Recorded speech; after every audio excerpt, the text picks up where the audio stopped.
Too often, I'll say barefaced lies. I'll say barefaced lies. I'll say barefaced lies. Again, barefaced lies. Too often, I'll say barefaced lies. I'll say barefaced lies. I'll say barefaced lies. Again. That's right, yeah, we got an agenda. And it's your money we're gonna spend, yeah. Think you wouldn't wonder where it's all gonna end, yeah. Think you think we ever wanna defend, yeah. Cause when the truth becomes so easy to disguise, you get shooting cold, overgrown, postal rolling, barefaced lies. Barefaced lies. Barefaced lies. Hey Sean, you got a party, got that little party going on there. Keep to the left, you can't think right, so everything you do goes wrong, yeah. Incompetence just leads to disaster. Corruption brings it on even faster. What you say? That's right, yeah, we got an agenda. And it's your money we're gonna spend, yeah. Think you wouldn't wonder where it's all gonna end, yeah. Think you think we ever wanna defend, yeah. Cause when the truth becomes so easy to disguise, you get shooting cold, overgrown, postal rolling, barefaced. That's right, yeah, we got an agenda. And it's your money we're gonna spend, yeah. Think you wouldn't wonder where it's all gonna end, yeah. Think you think we ever wanna defend, yeah. Cause when the truth becomes so easy to disguise, you get shooting cold, overgrown, postal rolling, barefaced lies. Barefaced lies. Barefaced lies. Comrades, you always told us you'd build us all a new Jerusalem, yeah. You talk the talk, but when you walk, you only leave a crooked line there. And you don't see the trouble that's brewing, if all you do is just what you're doing. That's right, yeah, we got an agenda. And it's your money we're gonna spend, yeah. Think you wouldn't wonder where it's all gonna end, yeah. Think you think we ever wanna defend, yeah. Cause when the truth becomes so easy to disguise, you get shooting cold, overgrown, postal rolling, barefaced lies. Is this where you wanna be? Debt and childhood poverty.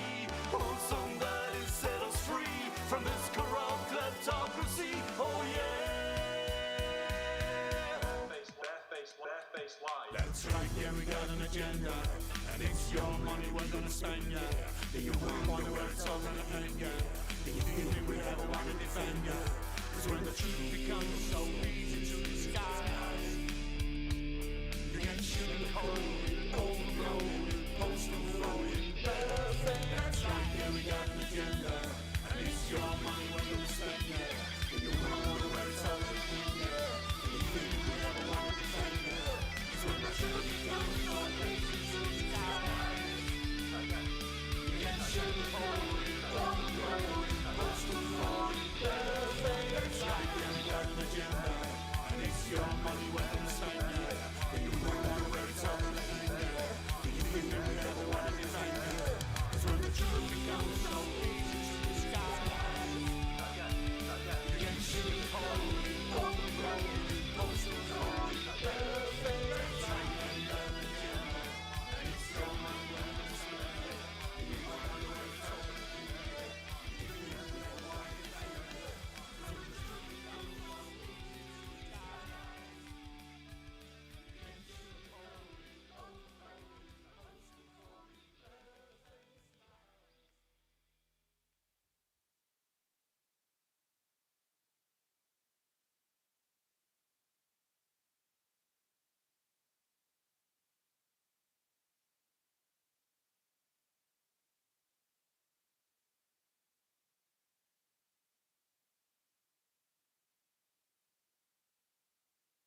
not fear them.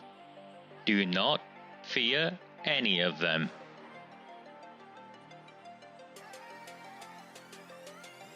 On the 20th of November 2003, James Ignatius O'Rourke McMahon was elected councillor for the Failsworth East Ward of Oldham. Deeply ambitious, he ruthlessly rose to power, and by 2011 he was already leader of the council. In 2015, exploiting a Labour Party loophole, he became MP for Oldham West and Royton. If only the people of the town knew then what they now know. Do not fear them. Do not fear any of them.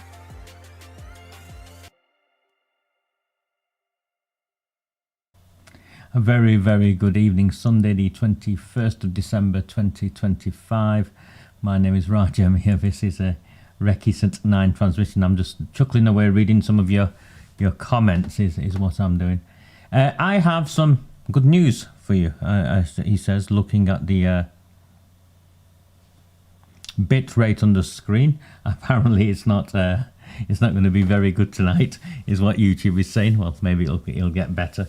But you all know what to do. Log in, log out if it stops or something. It's the very, very good news isn't that. The very, very good news is OpenReach have contacted me.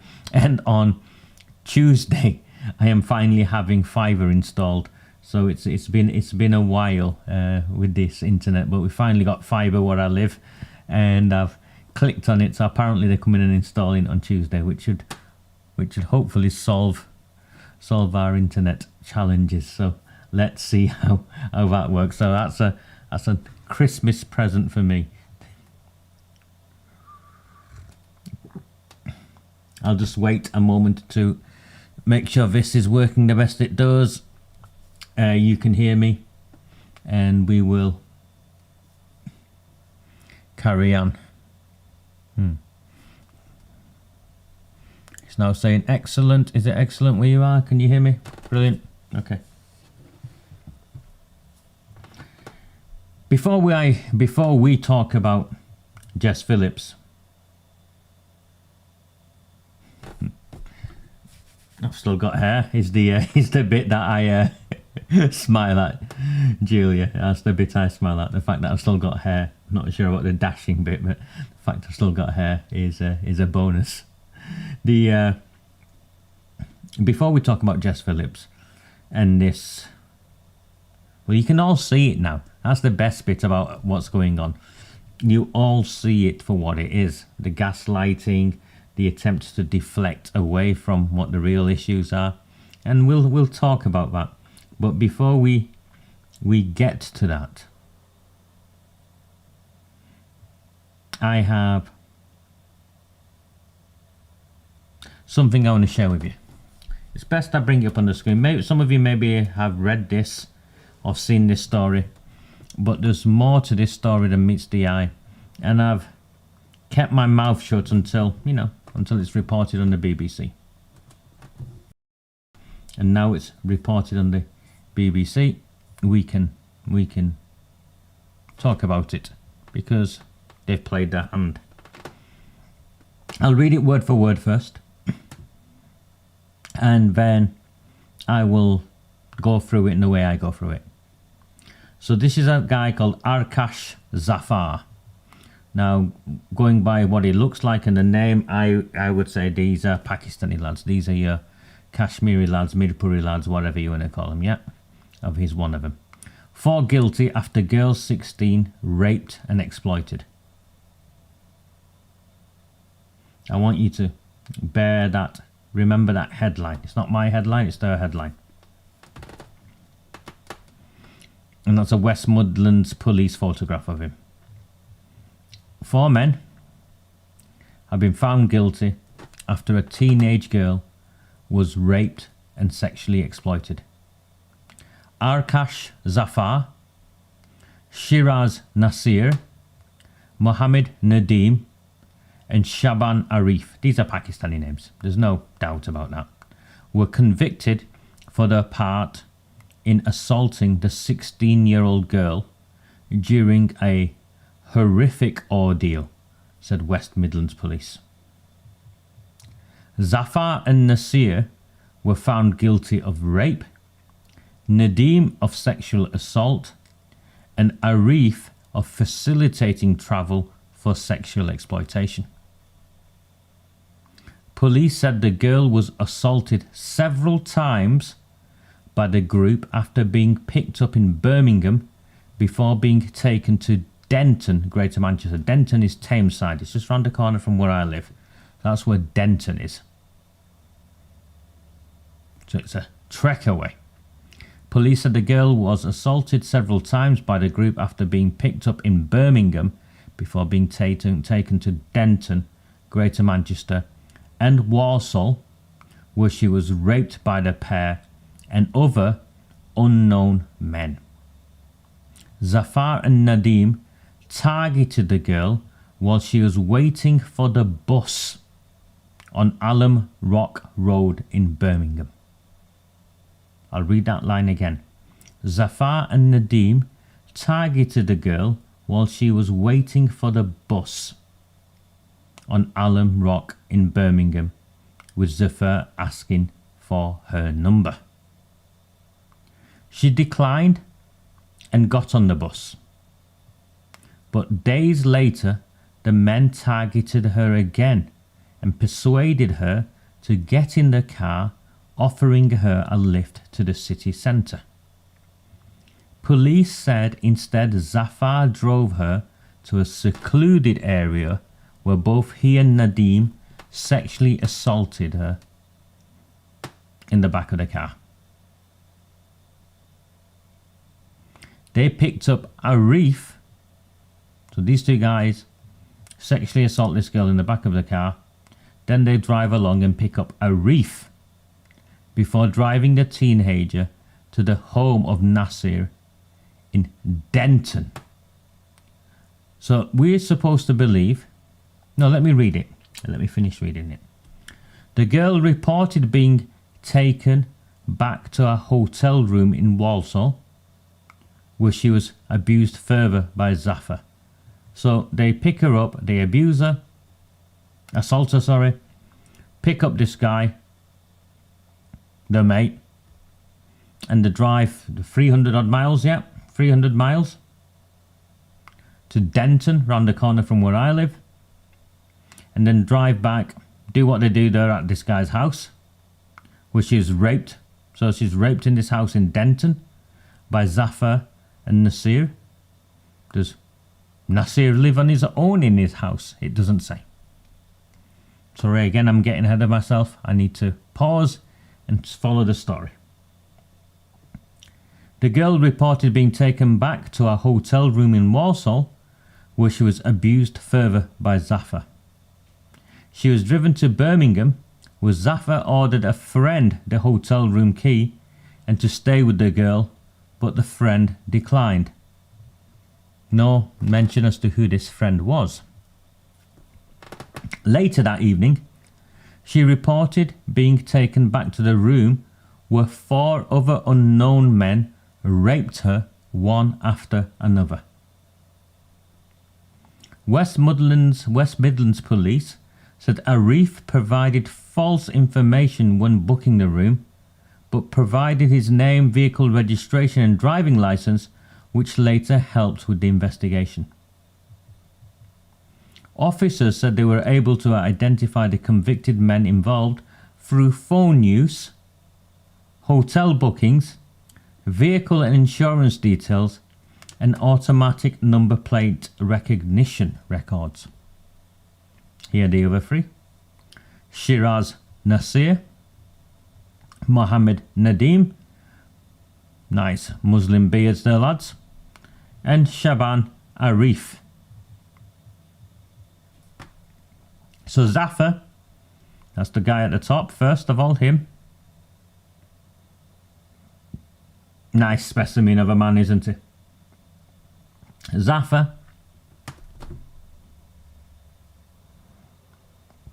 is aged 41, of Perris House Street, Walsall, found guilty of 5 counts of rape, causing the child to engage in sexual activity without consent on 4 occasions, and also facilitating travel with a view to sexually exploit the child.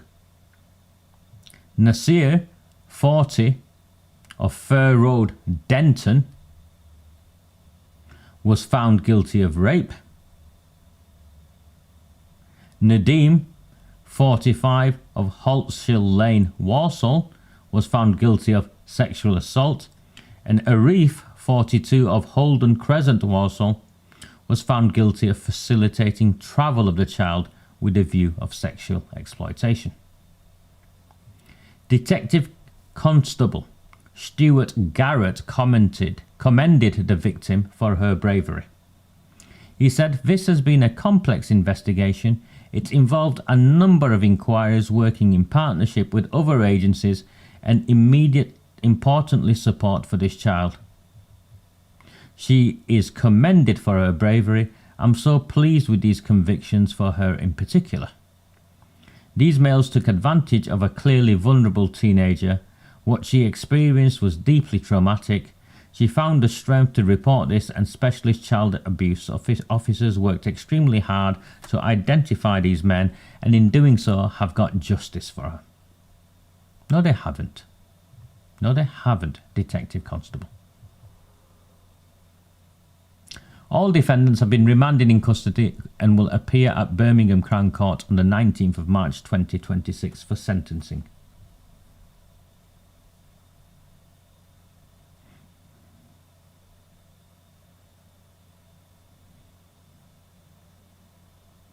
He can't, as you picked up, Tony. The police constable, Detective Constable Stuart Garrett, can't even mention the word rape. Can't even mention the word rape. These males took advantage of a clearly vulnerable teenager. What she experienced was deeply traumatic.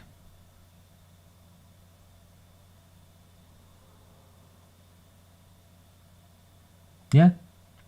Can't even mention the word rape. Now, on a different story, on a different page, on Birmingham Live, we find out that the man guilty of repeatedly raping the girl, apparently she was a runaway.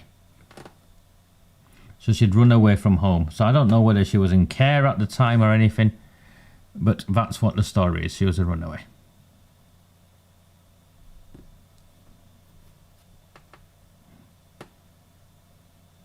And here is the GB News story. I'm not going to play the video, I just want you to see it's exactly more or less word for word.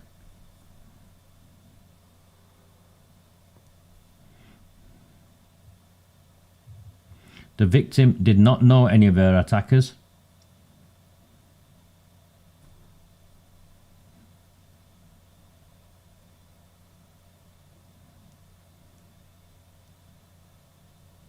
Okay. First of all, she's not got justice, because as has been the case repeatedly with all of these rape gang trials that have succeeded, and the vast majority haven't, remember.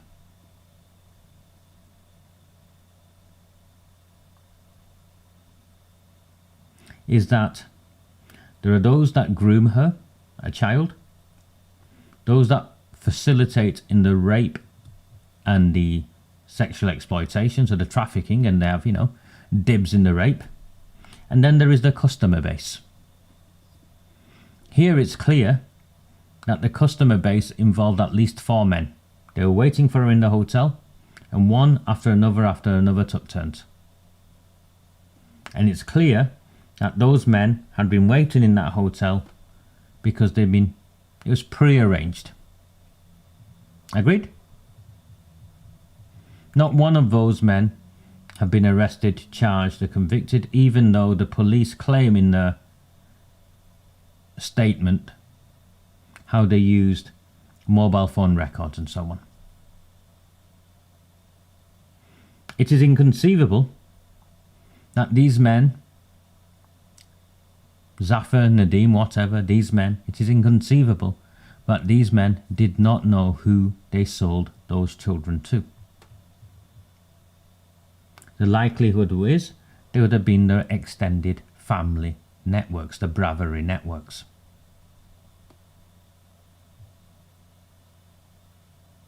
So why, and you're right, Karen, why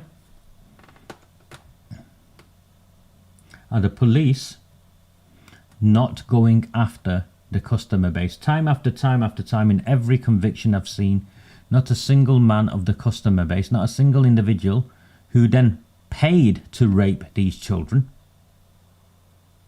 has been identified, arrested, charged or convicted. It is as if a red line has been drawn as to what the police across this country can and now are reluctantly going after, and what they can't go after. And it is my position, based upon the 7 years of work I've done in this field, that once you cross that line and it becomes tens of thousands, if not over 100,000 Pakistani men in the United Kingdom paying to rape little white girls. And not one of them have been arrested or convicted. And I'm not on about the customer base. Secondly, if you followed the article, it makes no reference to the ethnicity of the victim.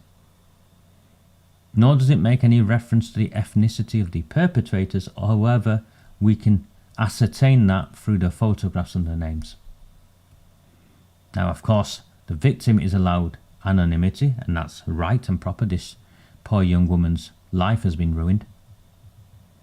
But I think in the current climate, the ethnicity of both the perpetrators and the victim should be reported, because the public is in the public interest, based upon the national inquiry coming. And this news story isn't old. It's this week. It came out on GB News reported on it today.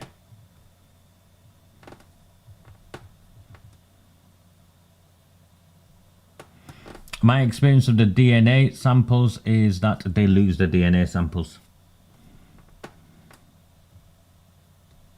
Now, Melanie asked a question I wanted to ask was, when this guy from Denton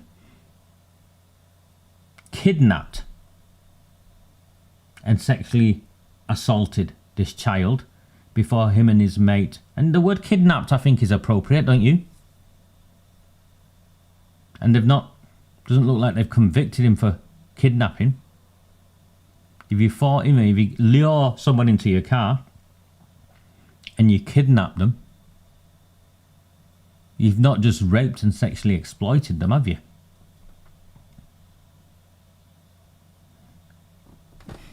Men from Walsall. One of them lived in Denton, didn't he, Tony?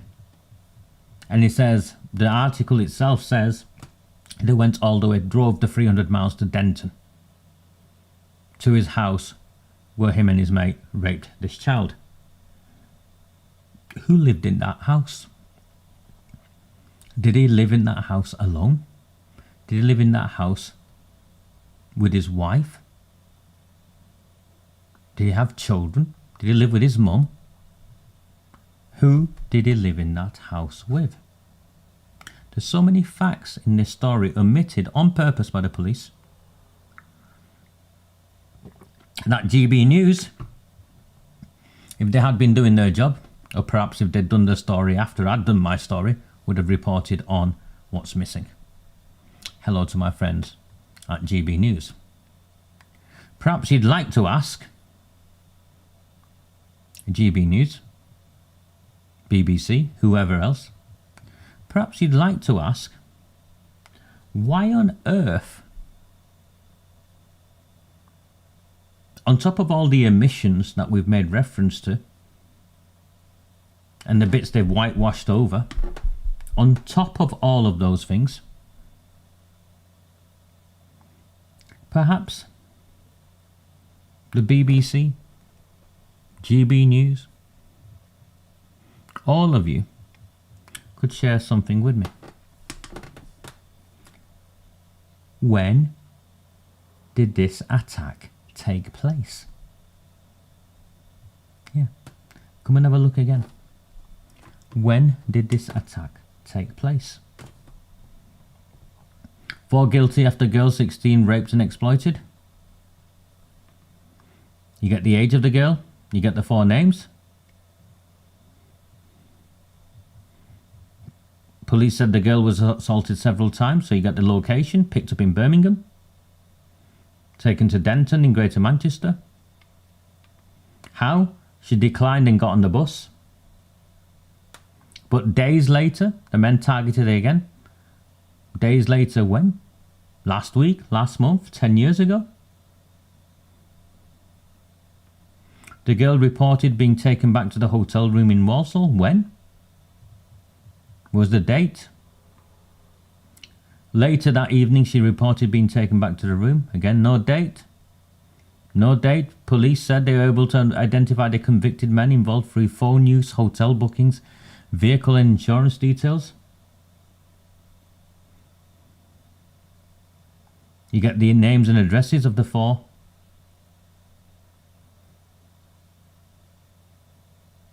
Men who have now been found guilty waiting for sentencing. The police did a PR spin.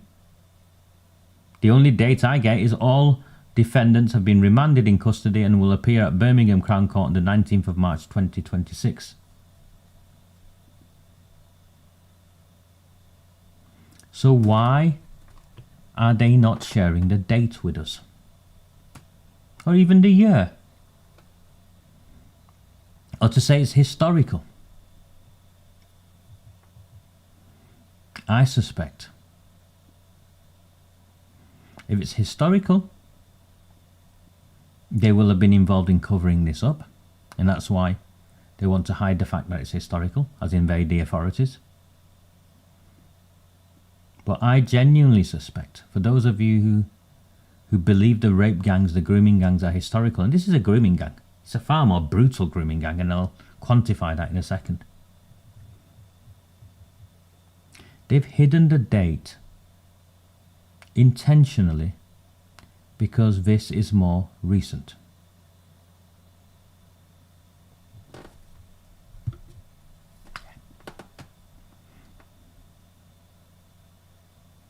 That is my instinct.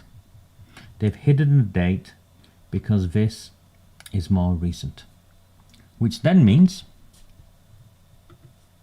this is the question it takes us to, or the exclamation mark, or the conclusion it takes us to, that this is still going on and these aren't historical events.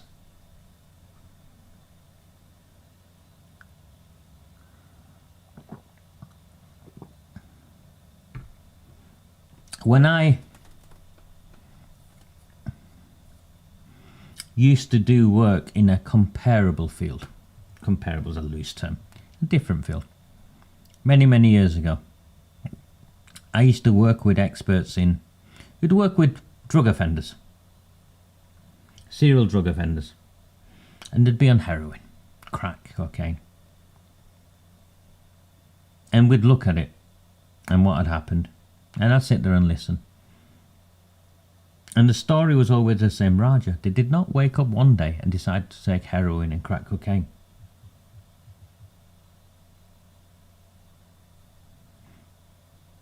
It is a journey they go on. And they build up to it through a series of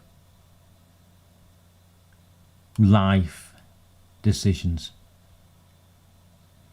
So we get to Zafar and Nasir. Do you think for 1 minute these 2 lads,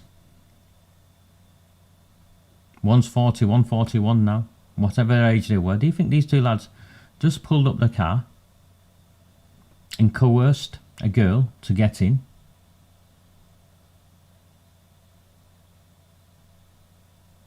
And then, in a short period of time, I took her somewhere where they sexually assaulted her in the back of a car took her to one of her houses, both raped her, took her to a hotel room, would have sold her. Do you think you wake up one day and that just happens in your life? If I was a betting man, my bet would be that this is trained behaviour.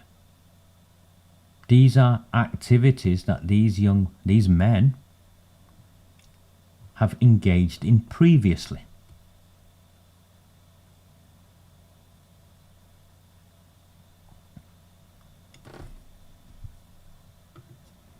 I doubt, Julie, that this was the first or the last child that they did this to.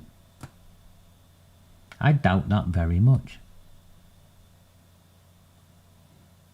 Now, what they seem to have done here, and she's a runaway, so I'm trying to work out, there's gaps here. How did they target her? How did they identify her? We know that the police were involved in Rotherham. We now know that. Raping children in the back of police cars. With police officers with direct links to the rape gangs. Cousins, whatever. We know that. We also know, if you've worked in this space, we also know how the care homes were complicit in passing on details.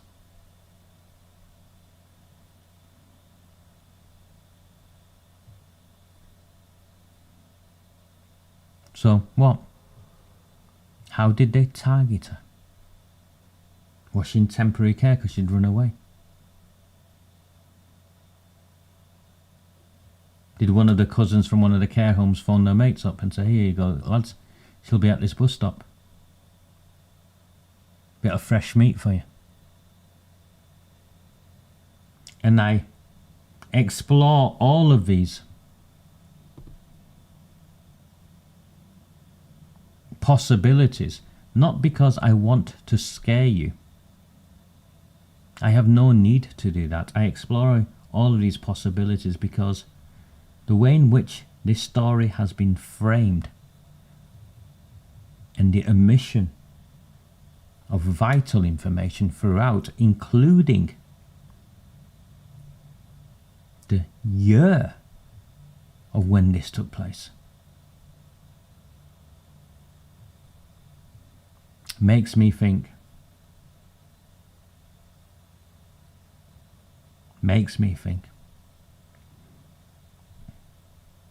that the police actually haven't done their job here.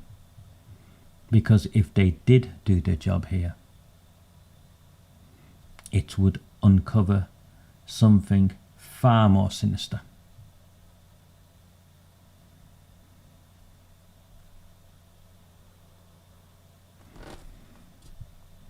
I'm sorry, Stephen, if you got no sound. I think maybe you need to refresh it or something. I know this. I've not touched anything, and I think people can hear me. I'm just looking at the comments.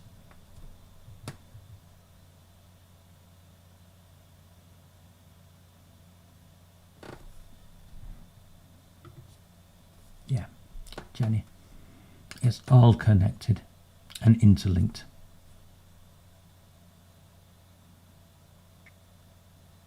Maybe a school terrier was involved. We know. Schools were involved in the cover-up in Oldham. We know that. It's a matter of fact. Not just one school. Repeated schools.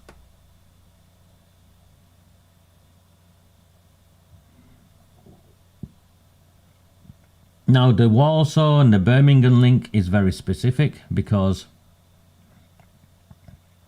well, it's Jess Phillips' part of the world, isn't it?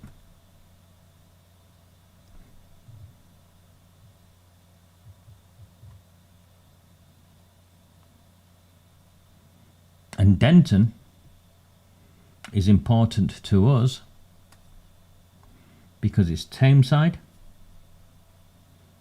And when we began this journey, one of my first allies, the first political ally, openly, in fact, is the only political ally who's openly come on here from a mainstream party, Councillor Liam Billington from Tameside stood up in the council chamber and asked about grooming gang numbers in Tameside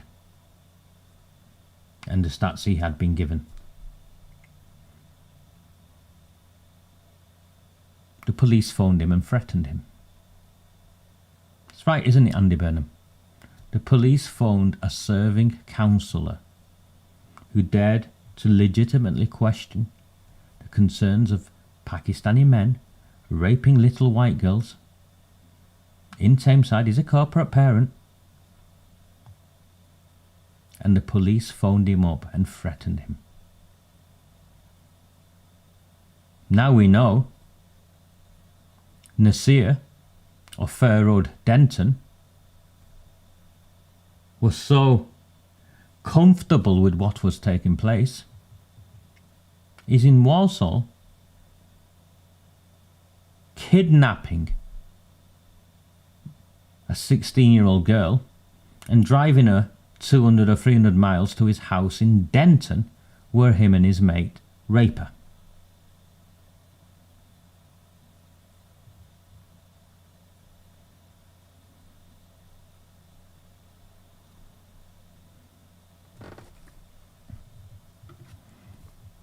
Thank God indeed. Gillian, thank God indeed.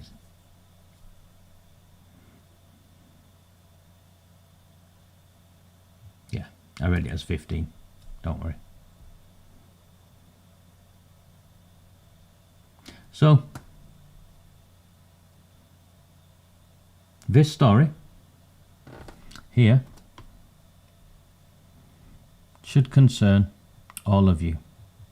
It should concern all of you in the way in which the BBC and the mainstream media reported it.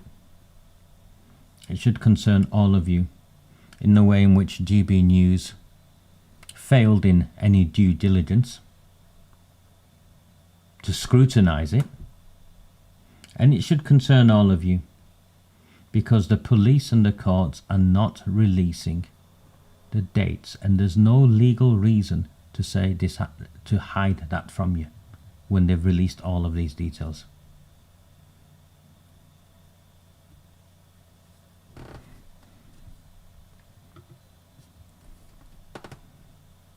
Allen Rock Road, most densely populated road by Asians in Birmingham. Yeah, and Walsall isn't in Birmingham. So there's another location there, isn't there? There's Birmingham, there's Walsall, and they came up to Denton.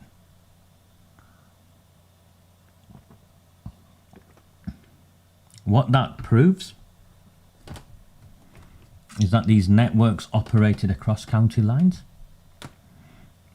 And it also proves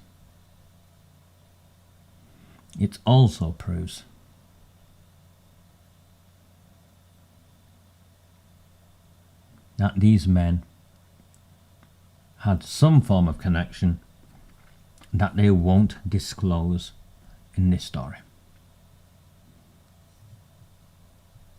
Which leads me to the same place where I've been for some time now, and it's the Bravery system. It's the clan system. These were cousins and so on.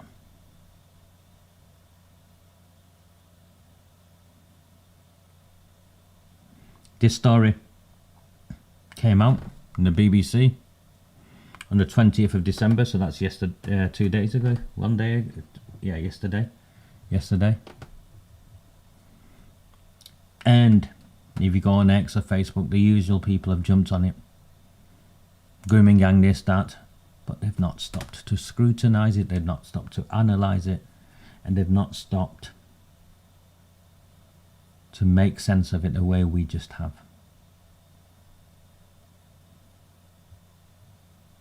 And of the value I bring to this space. The value I bring to this space. This is just one of the reasons why people support me. With 7 years in, people, we're in a better place than we've ever been. Not because of these horrific crimes, but because more and more people as seeing the truth of not what happened. We all know what happened. Of actually not just the historical cover-up, but the ongoing cover-up. And the news released yesterday is just another example of the way in which the legacy media are neck deep in what has taken place. Because, and this is Shannon Headley, the West Midlands reporter on the BBC here, there is not a chance in hell anyone with any journalistic skills would not ask a question of when did this take place.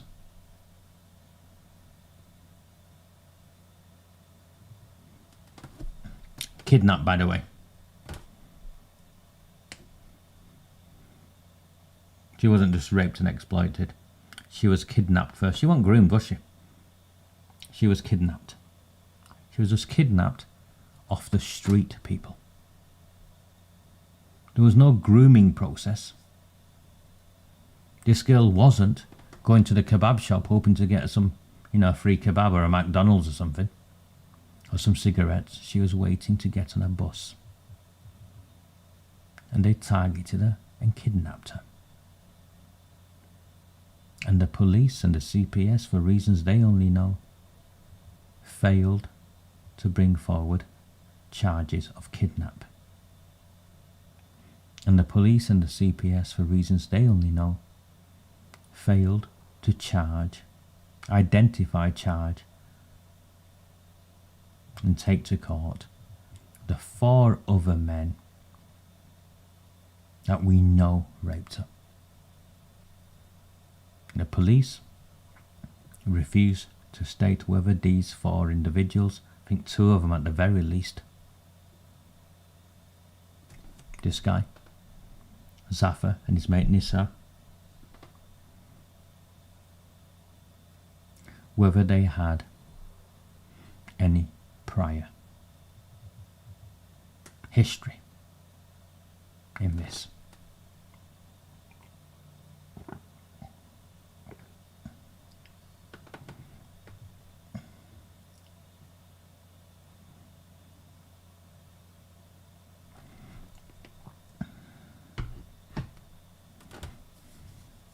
So in the context of that,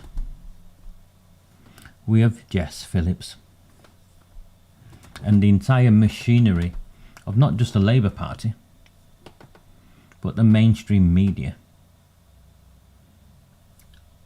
pushing on us how misogyny needs to be tackled.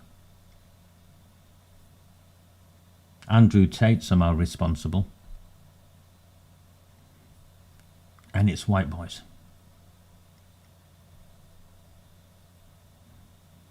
I think Louise, and this is Louise who sadly had to open a new account, didn't you, Louise?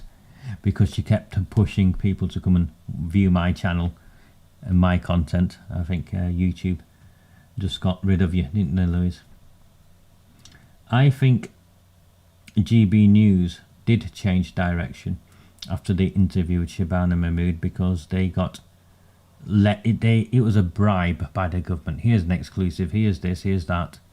And I think if you listen to some of the interviews after that, you can feel that sort of change. The softer, it's like a partner. When I started this journey, Louise, one of the first things that happened to me before they attacked me, or after their first wave of attacks, they reached out to intermediaries I knew, hoping I could work with them. And if I did work with them, I would be rewarded.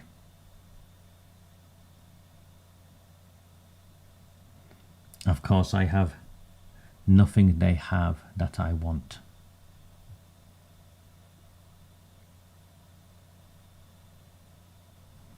So I think some of that took place.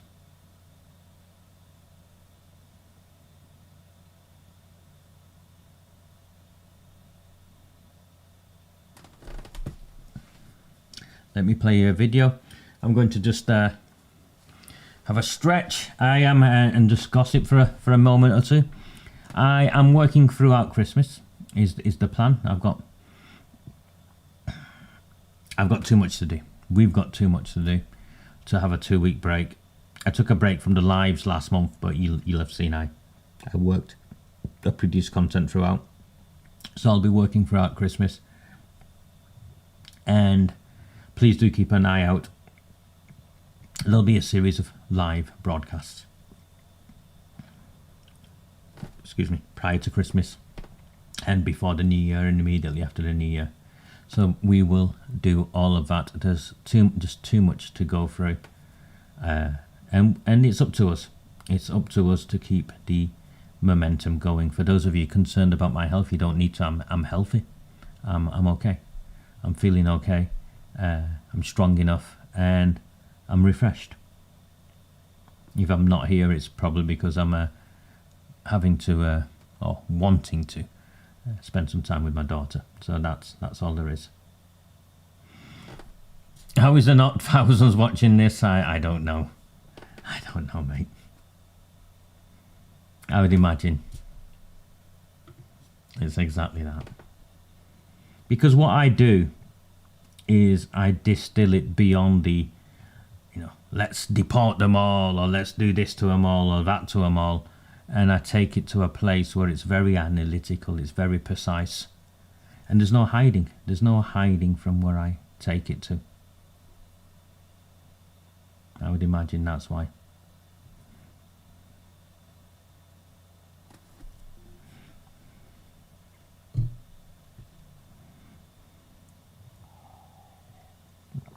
If you're new to me, and many of you are new to me, please, please, please consider subscribing to Redwall and the Rabble. It is completely free. There are no paywalls to support any of my work. Nothing like that whatsoever. The subscription is completely free. We need the numbers. You can see we need the numbers. We're blacklisted by the mainstream media. And you can see there's no reason why. I'm not shouting and screaming or sharing prejudices or anything like that. And my track record isn't that. So please do subscribe. And if you can afford to do so, and that's only if you can, there's a paid subscription offer there. You can pay £3 a month, £30 for the year, or more if your pockets are deep enough. And if you can just subscribe but you don't want to commit, you can just buy me a coffee, and most people do buy me the odd coffee, and that's why I'm here.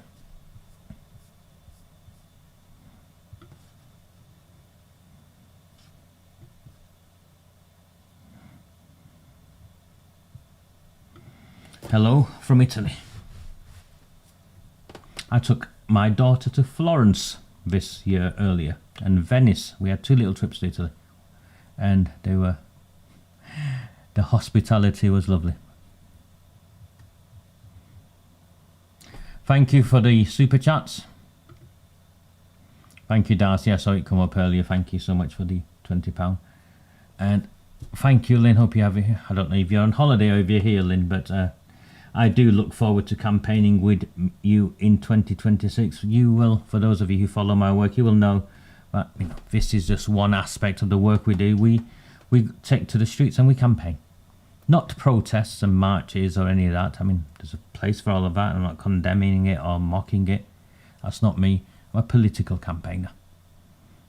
And it's the political campaign that has exposed this to where it is. And it is a political campaign that will get us to the justice we want. So Lynn's one of the team. We deliver leaflets, we knock on doors, we get people to vote for people who have promised and pledged that they will support us on this issue.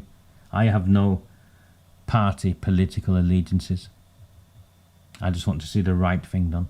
At the moment, in the place where I live, the only option is the Reform team here. So we will be supporting them, I think, won't we, Lynn?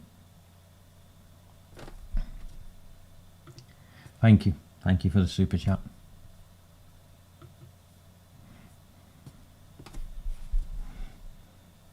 A samosa is lovely. A samosa is lovely. I never saw it this way. And maybe if I'd stopped to see it that way, I wouldn't have done it. Leslie, I never saw it this way.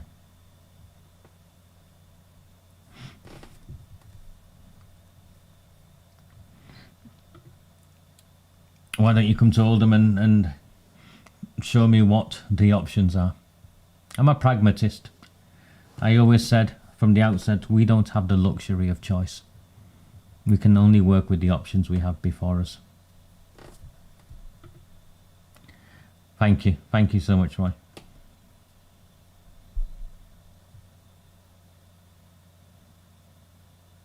Justice indeed has no time limit.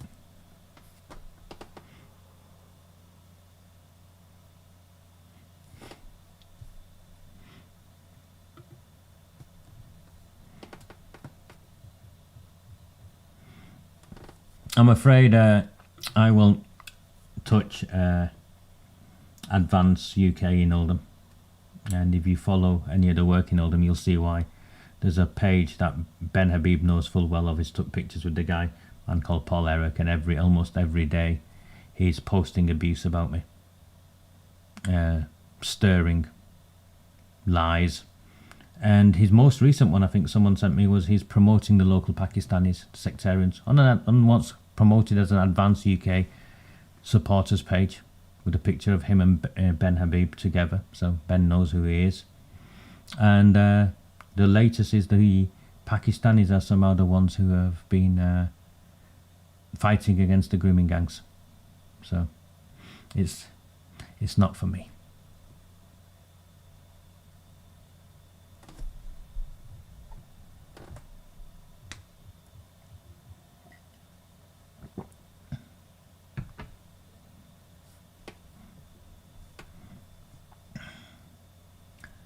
Okay, let me play something,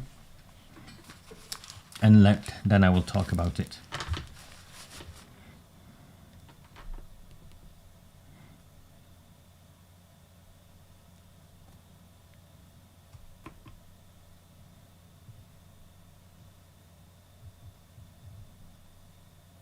Onto grooming gangs. This has been the other big part of your brief over the year, and you've come under a lot of fire around setting up the national inquiry, handling the grooming gangs inquiry.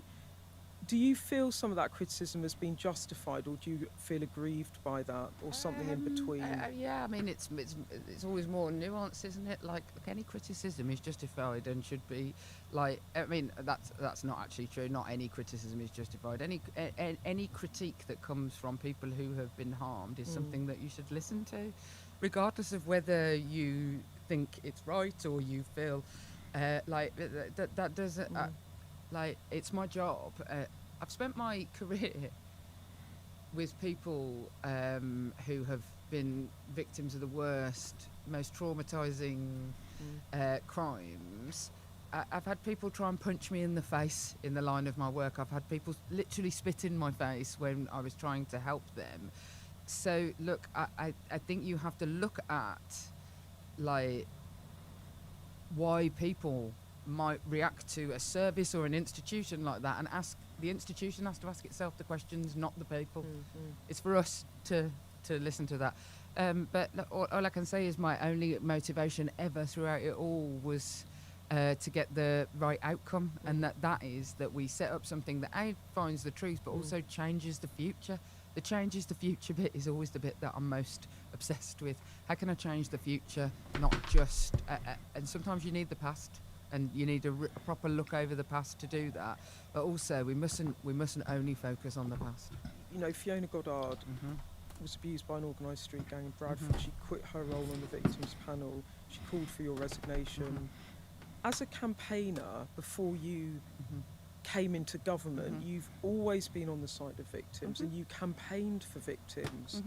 And as a minister, you find yourself coming under fire from some victims as you become part of the problem almost. How was that for you? And did it make you sometimes feel like I'd rather go back and campaign, like maybe I should resign? There's very few days where I don't feel like. I mean, honestly, I'm campaigner first. Still, I think that anybody who's had to interact with me in the building of this strategy would say that maybe it felt a little bit more like I was more of a campaigner than I am a minister. But look, it's not. I'm not going to lie and pretend that it's nice when the thing that you care the most about in the world is the thing that you are criticised for. And actually, when Fiona Goddard does that, I just take it. Fiona Goddard has every right to criticise me. When other people who never have done a bar's work in this area, but want to use that to politically criticise me, I think that's cynical. But I have. Of course it is not, but the idea that I represent all victims is also totally false. There isn't one sort of victim, and I'm also not here to, and nor could I ever be, and it would be a lie if I pretended that I could, do everything that every victim in the country asked me.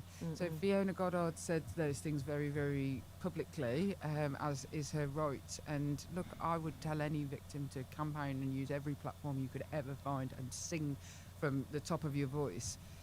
I get hundreds of messages and emails every single day from victims of the crimes that I focus on from all across the country.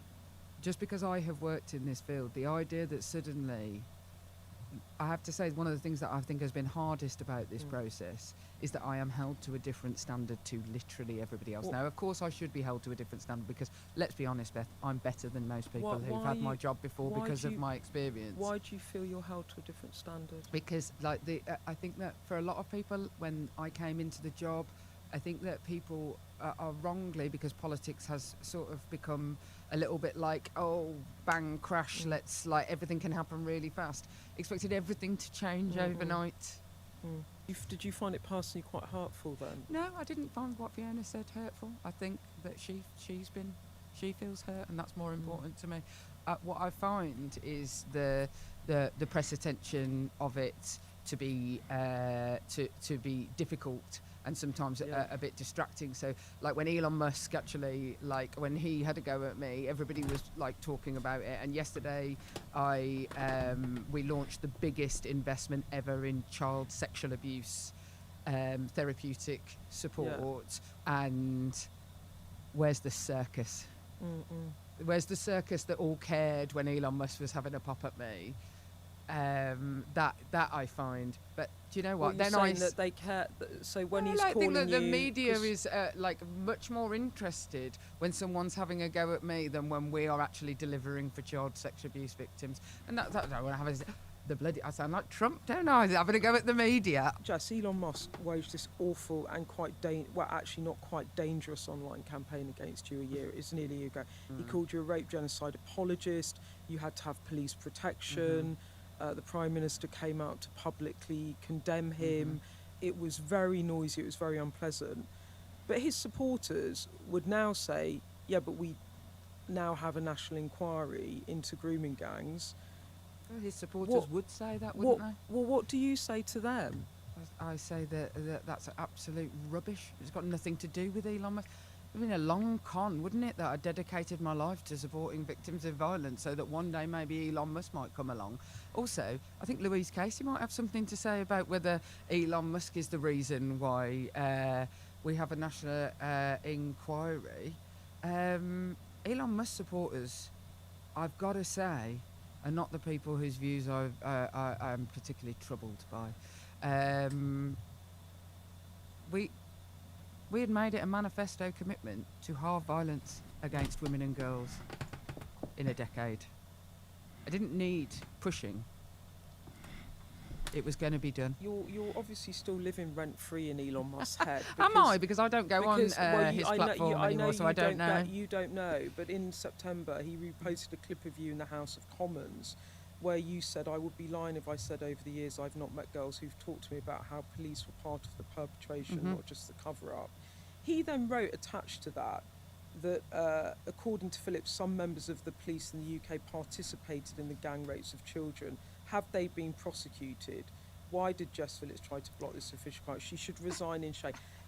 You're not suggesting that. Are you suggesting police officers might have participated? What were you mean? What did you mean by that? I mean, and what that do you I think have- about what he says there? I mean, what I mean is that in years and years of supporting grooming gang victims over the years, that the kind of accusations that I've heard about policing, some where they were directly involved, which, you know, the example in South Yorkshire was what was being said to me in the House of Commons. Never underestimate his ability not to look at the actual context. But also girls who believe that their data is shared with that police, like that their abusers are friends with police officers and therefore it gets silenced. Or that, I mean, I've had people say to me that they think that the police have given out their names to far right campaigners on this. There's, you know. Sorry, I had to pause it there. I want to play all of it, but I had to pause it there. I had to pause it there for one thing. Just what she's speaking about there. She's full of shit. And I think you can all see, you know, she's nothing but a barefaced liar. She makes reference to the Rotherham case. And she just said it there, that police had shared information with far-right campaigners. It wasn't the far right that were grooming and gang raping these girls, Jess Phillips. It was your Muslim bloc vote. It wasn't the far right. Did you hear how she introduced the word far right? And the Rotherham case she's making reference to, where someone stood up, one of the opposition MPs stood up and quantified exactly what had happened, was specific to, and she's involved in this, Beth Rigby is involved in this, she's neck deep in the cover-up, her and Sky News. You can see how friendly, this is like, you know, two girls having a chat.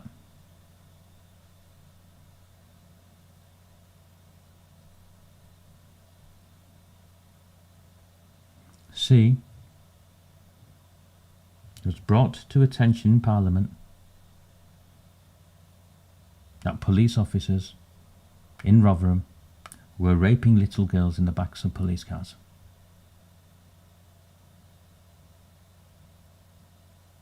That is the context. Credible. So much so, yeah, the BBC had to report it. So when the BBC are reporting it, what they're trying to do is contain it. Frame the reporting. Unless you believe the BBC are an expose sort of news agency.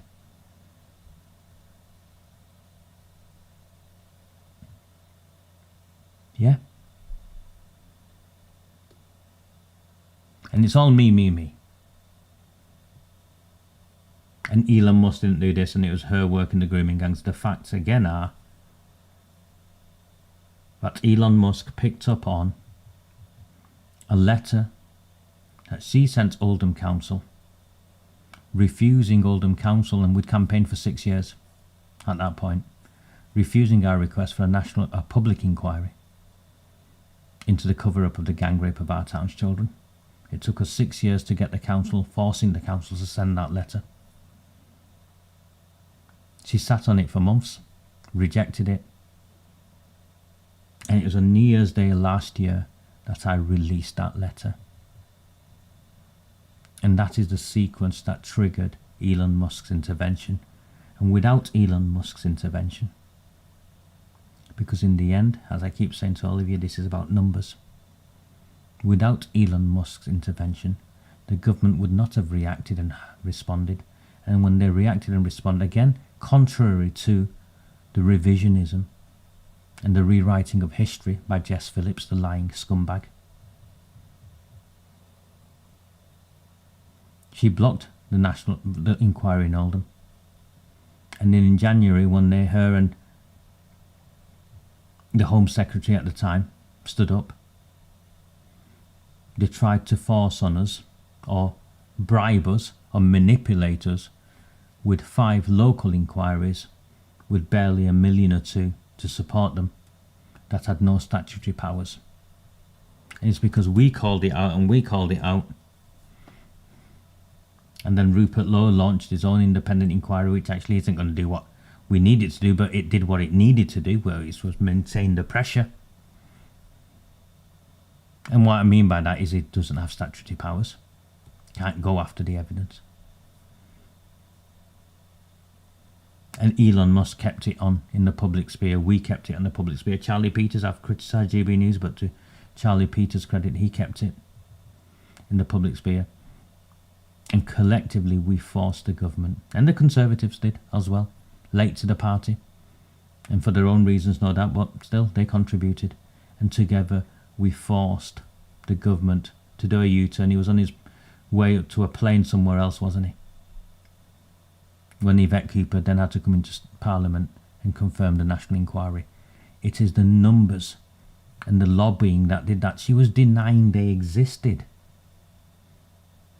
Or there was need for a national inquiry, and then we exposed how 14 years. She was forced to say she knew for 14 years.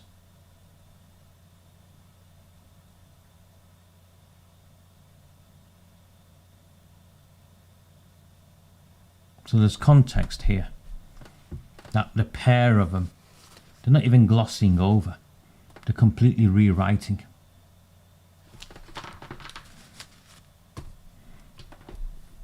And the idea that I didn't report those things, the idea that I'm part of the cover-up because I say I've worked with people who've criticised the police. I mean, maybe I just don't understand basic comprehension, but I don't understand the leap.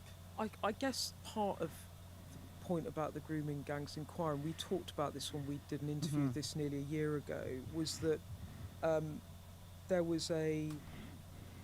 there were grooming crimes widely known about, as the trials demonstrated, and as Dame Louise Casey sort of talked about in the report, about the availability of children being advertised by word of mouth. Men would gather in full views in cafes, in taxi firms.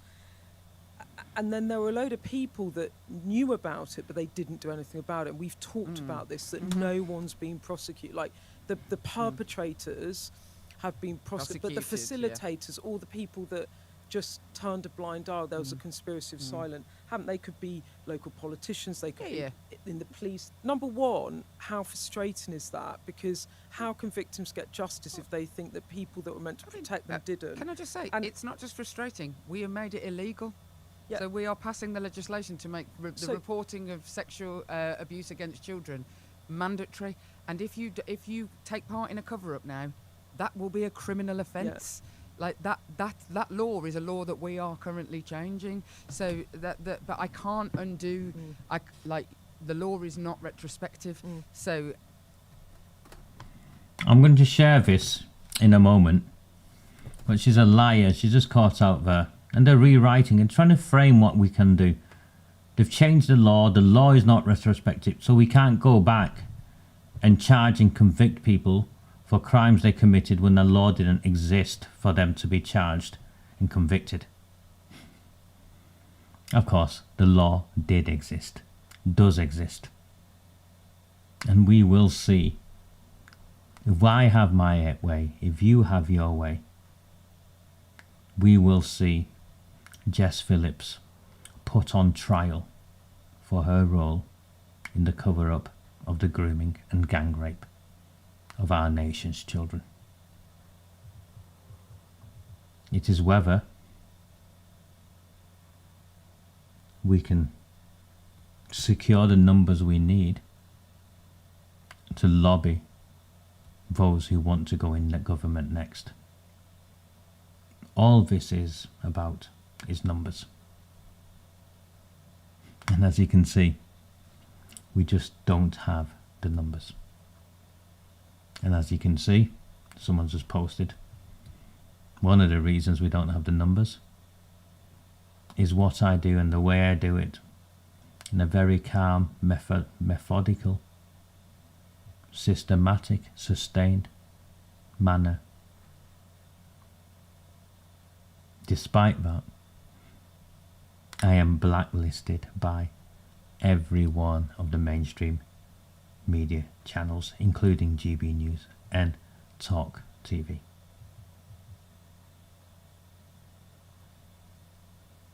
So it's up to you. There's no money involved here. All you've got to do is click subscribe. Support me. Sign up to Redwall and the Rabble. The more numbers we have, the more scared they will get of us. And we can do this, and we don't have to rely on Elon Musk. And isn't it shameful that we need an American to come to our rescue when it is our children who have been groomed and gang raped on an industrial scale?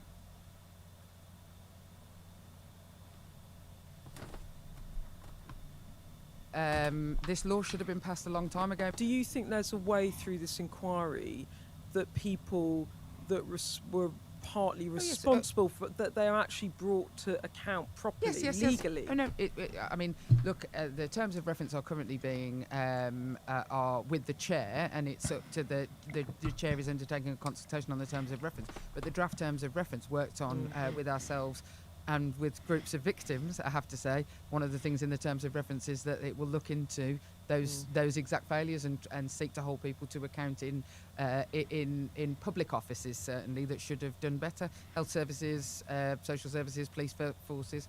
That's written into the terms of reference. So yes is the answer. The reason I'm partly referencing all of this is that the job that you've been doing has very much put you in the firing line, be it Musk abusing you over the grooming gangs, the controversy over the inquiry, setting up the inquiry. You yourself have suffered quite a lot of abuse. You now require police protection. There's a mental toll on that for you. There is. Yeah, there is. Now your strategy is in place. Do you feel like your part is done? Like it's like you can step back now? The strategy isn't the end; it's the beginning. So there's still a lot of work to do. And look, I would be lying if I said it didn't have a mental toll on me. But I am not the only person doing this work. Like that is the thing.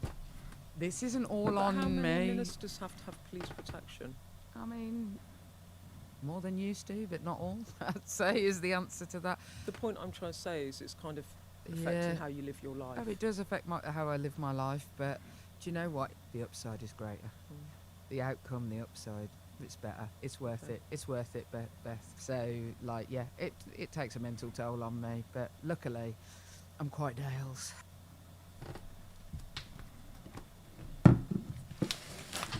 So you can see Beth Rigby framing that in such a way where Jess Phillips is portrayed as the hero, the woman who's endured hardship, her life is at risk for the work she's doing, rather than critiquing her role in the cover-up. And it was all in the context of her launching the government solution to violence against girls. So whilst all this is going on, they want to blame everything to do with this on working class white boys.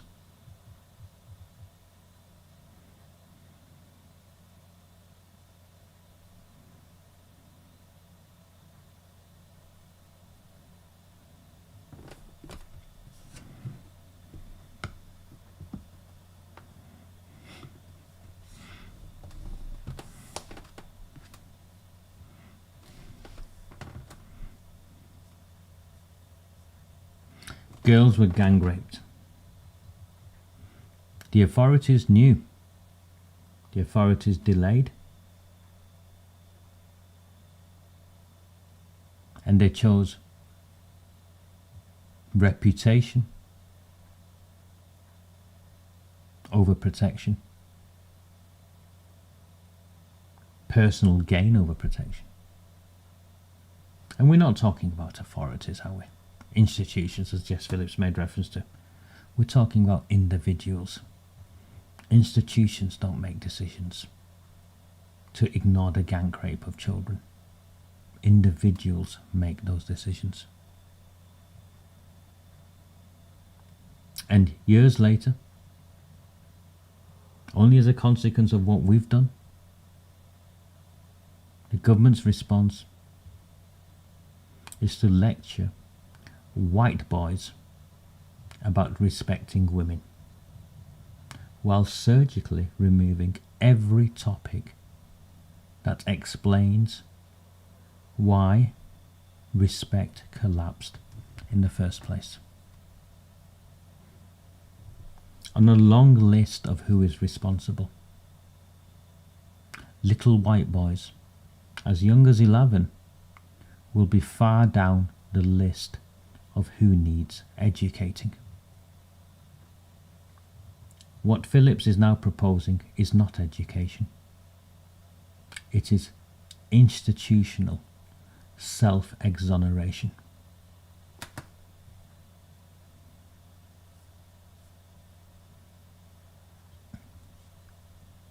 They want a curriculum in schools. Well, it writes itself, doesn't it? Andrew Tate, toxic masculinity, the manosphere, online influencers, maybe a Netflix clip to break things up, something from adolescence. And it will be the usual cast of pantomime villains, the far right. Remember, she's already referenced the far right in this interview. And all of this will be safely detached from anything actually involving the truth.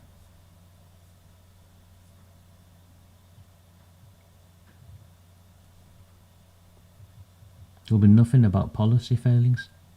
There'll be nothing about immigration decisions that led to women not being perhaps as safe as they once were, or anything about political failure. What you'll see is the surgical removal of anything requiring actual courage. There will be no serious discussion of the grooming gang scandal, where 100,000 British girls, predominantly white working class, were systematically raped, whilst authorities stood by, paralysed by community relations and the impact on elections.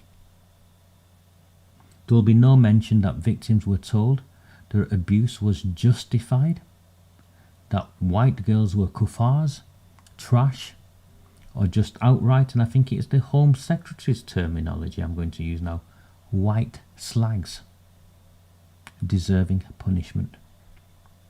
There will be no examination of where these beliefs came from, how they were reinforced, or why institutions chose silence over safeguarding. Certainly there will be nothing about the documented rape camps in Pakistan, where systemic abuse of girls has been celebrated for decades, and whose methods and justifications later appeared with depressing familiarity in modern-day British towns.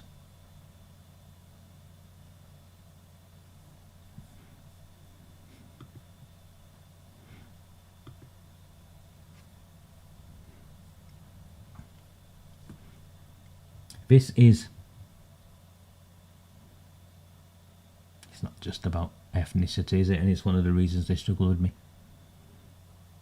It is about documented practices, belief systems and institutional refusal to confront how ideas travel when enforcement disappears. There's nothing here about how multiculturalism, as practiced by the British state, didn't merely fail women and girls, it systematically disarmed the people meant to protect them.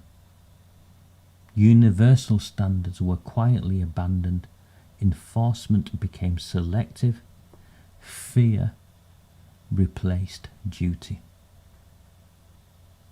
Boys, they will learn none of that.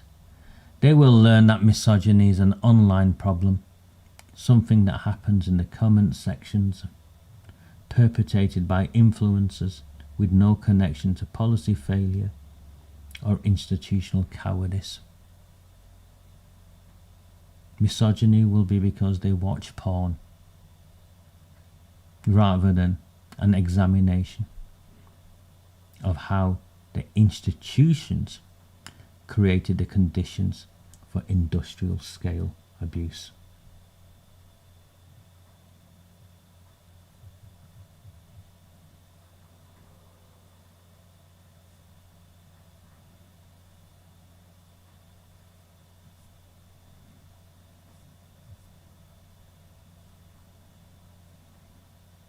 So the burden will fall on children. They must learn to respect women because adults failed to protect them. They must fix attitudes because institutions abandon principles. They must solve misogyny because their elders lacked the courage to name it. Teaching boys to respect women while refusing to confront ideologies that explicitly deny women equality is meaningless. Defending children while protecting doctrines that sexualize them is incoherent. Claiming moral authority whilst treating truth as career threatening is fraudulent. Wouldn't you agree, Jess Phillips?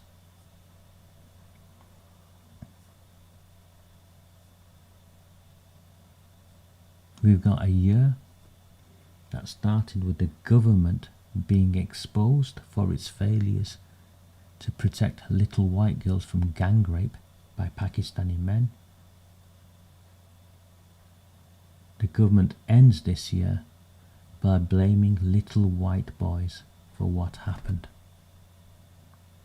And Jess Phillips, Beth Rigby and all of them are rewriting history. They never wanted this inquiry. They are rigging this inquiry. And if we sit back and allow ourselves to be excluded and our voices ignored, they will get away with it because the BBC will not challenge them. None of the mainstream newspapers will put the effort in to do what we do.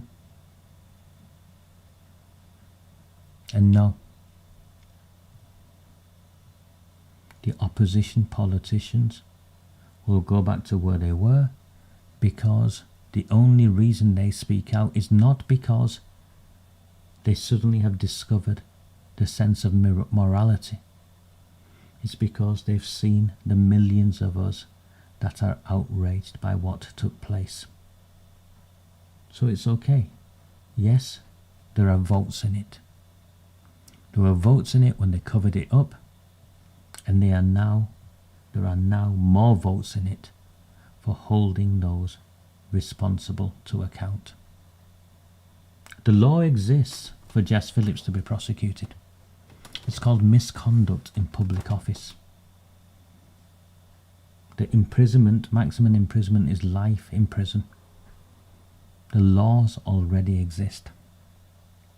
There's no ambiguity there.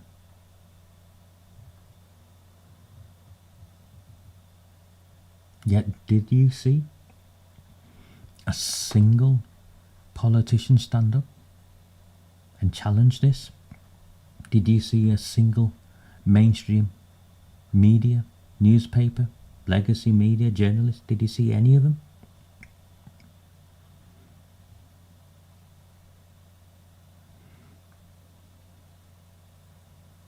No. Why? Are they lazy? Are they worried of sticking their neck out so they let us do it? Or are they just part of a system that takes care of the system? I haven't made my mind up on all of them yet. But what I will say to you right now, as it's the last Sunday night before Christmas we do this, without the numbers, they will win. And without the numbers, the politicians we need on our side will not think it's a risk worth taking to support us.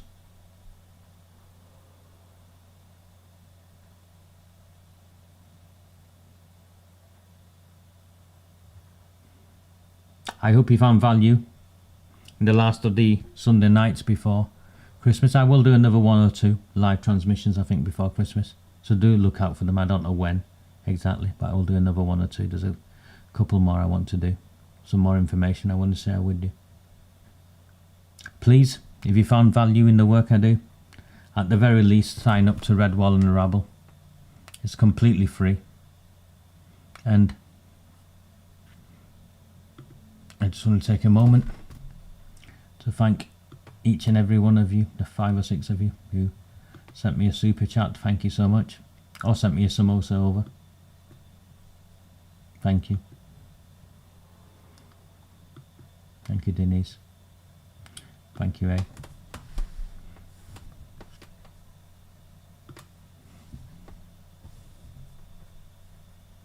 Thank you so much. I think we're at a crossroads, Philip. I think what we do next will determine where we go. And it's down to us. No one else. If you follow my work, you're already on board. If you're here and you don't follow my work, you're already on board. We need numbers, and that's for you. Take care. Good night. Do not fear them. Do not fear any of them.